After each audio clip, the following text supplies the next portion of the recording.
Сайн мэцгаана уу? Learn English with Lemonade англи хичээл эхэлж байна. Өнөөдөр бидний унших сэдв Wild Flowers. Зэрлэг цэцгэс.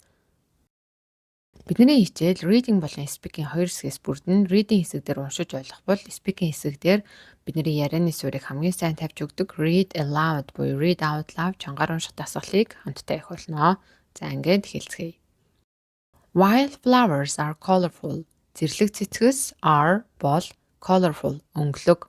Because they want insects to come and visit them. Because учир нь they want тэд хүсдэг insects шавжнуудыг to come хурж ирээд and visit зочлоосоо them тэдэн дээр. Тэгэхээр шавжнуудыг ирж зочлоосоо гэж хүсдэг учраас тэд бол өнгөлөг байт юм аа. Insects like bees энэ хүрд бидний үүлийн эзэн байна. Like гэдэг нь тэрэн шиг энэ шиг bees гэвэл зүгийнүүд шиг insects шавжнууд нь за үүлэг маань help тусалдаг.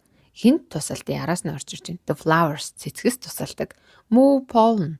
Pollen гэх юм бол бид нэр тоосонцор гэсэн утгатай. Тоосонцрыг move нүүлгэхэд help тусалдаг. From one flower to another.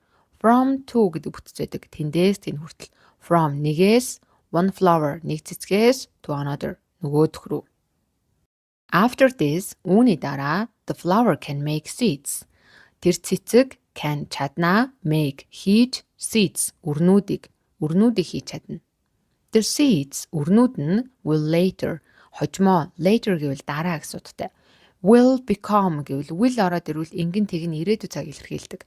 Болох болно. New flowers шин цэцгэс болох болно. Look хардаа have the same kind of flower. How яаж the same ижилхэн kind төрөл flower цэцгийн ижил төрөл is байна бэ. Always open үргэлжид нээлттэй at the same time яг ижилхэн цагт. За одоо бүгдээрээ чагаар унших дасгалаа хамтдаа эцгээе.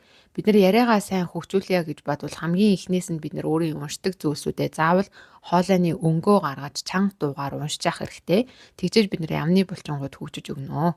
За ингээд эхэлцгээе. Wild flowers are colorful because they want insects to come and visit them. Insects like bees help the flowers move pollen from one flower to another.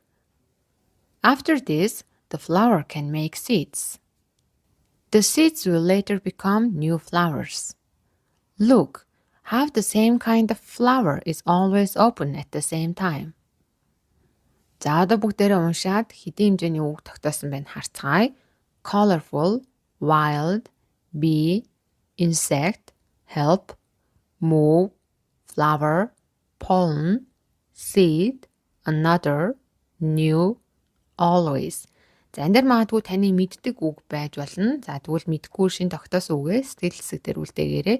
Мөн манай дунд чатны ханд зориулсан IELTS үгнүүдийг тогтоох уншлагын хичээлүүд орсон байгаа. YouTube сувг болон манай Facebook сувгаас үзэх боломжтой. За ингээд анхаарлаа хандуулсанд баярлалаа. Хичээл таалагдсан бол subscribe дарж бид нартай нэгдээрэй. Дараагийн хичээлээр уулзъя.